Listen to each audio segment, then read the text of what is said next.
Hello, and in this part 2 topic, I'm going to describe an interesting job that you would like to do. You should say what it is, what skills are required, and explain why you think it would be interesting. Now, I spent quite a bit of time trying to think of a job that most people would like to do, and it is very tricky. And I've picked the job of a writer because I think lots of people would like to be a writer. Even if you don't want to be a writer, then you can talk about this topic. Remember, IELTS is not a test of truth. It's about using the language that's going to get you the highest grade possible. If there is an interesting job that you would like to do, then please talk about that because you'll be more passionate about it. But make sure that you know lots of vocabulary connected to this topic, and hopefully there'll be a few words and phrases that you can use for other jobs as well, not just for this job as a writer. The answer to this question is something I've been giving a lot of thought to recently, as I am stuck in a rut in my current job, and I would love to resign and do something completely different. I've been working in admin for the past 15 years, and I feel I need a new challenge.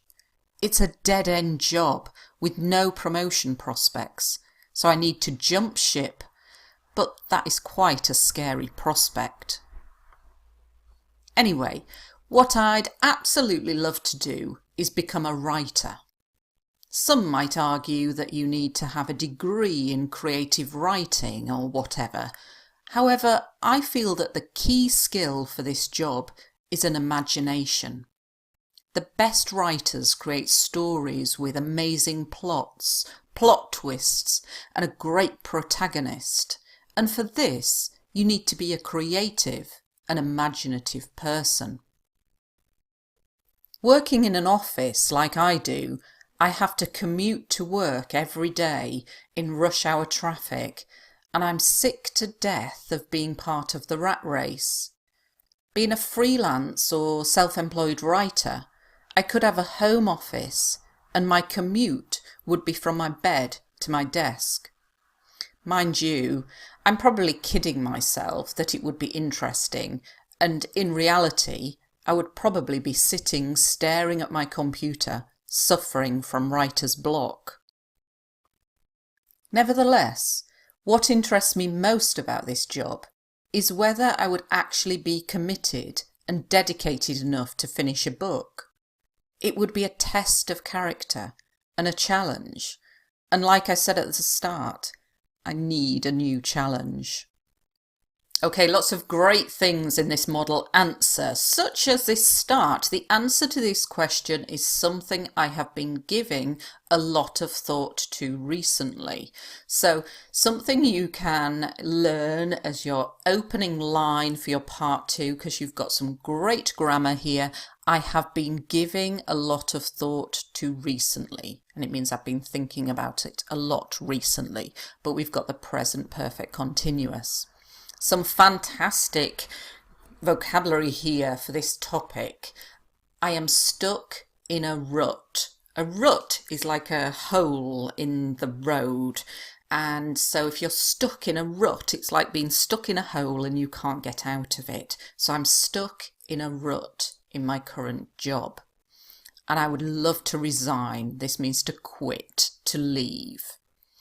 I've been working in some fantastic present perfect continuous grammar. Again, IELTS examiners really love hearing continuous tenses, and if you know how to use the present perfect continuous, use it. If you don't know how to use it, make sure you learn at least this phrase. I've been working blah blah blah for the past 15 years.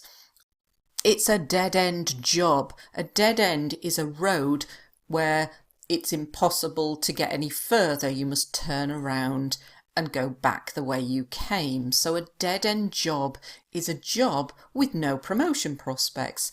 There's no opportunity for you to get a better job within that company.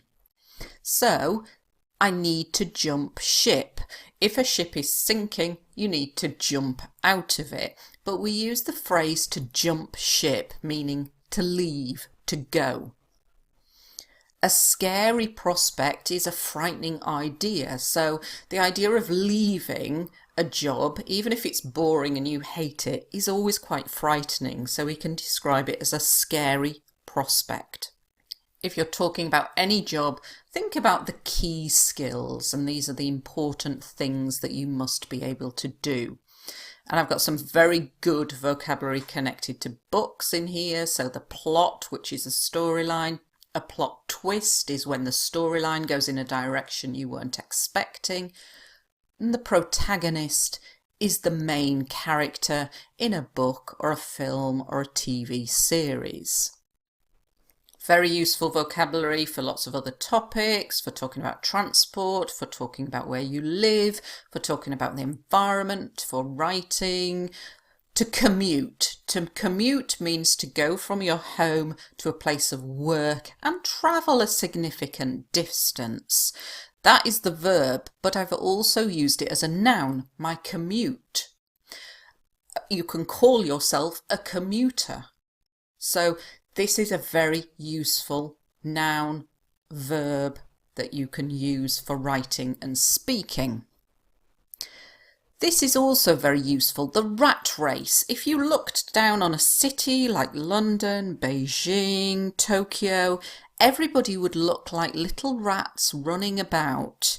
And this is what we mean by the rat race. When you work in a city and all you do is run from the train to your job and then back from your job to the train, and you're little rats. And we call it the rat race. It's like a competitive, horrible environment living in these big cities. And I'm saying I'm sick to death, meaning I hate it. I'm sick to death of being part of the rat race. So being freelance, it's similar to self-employed. If you're freelance, often you work for lots of different companies, but you don't have a permanent job. Home office, this is quite a new word that we've joined two words together, because now, particularly in my country, in the UK, lots of people are working at home and we have home offices. Mind you, if you've watched the video I've done on Mind You, you'll know this means like but. I'm probably kidding myself. This means fooling myself into believing something. So I'm thinking, oh, it's going to be wonderful, it's going to be fabulous, and I love it, but I'm probably kidding myself. I'm kind of not telling myself the real truth, and that I would sit all day staring, looking at my computer, suffering from writer's block. This is something that if you are a writer, when you just cannot think of what to write, we call it writer's block. And some good words for talking about jobs: if you're committed, focused, dedicated, hardworking. It would be a test of character. So something that's quite difficult we call a test of character. It's a bit like a challenge.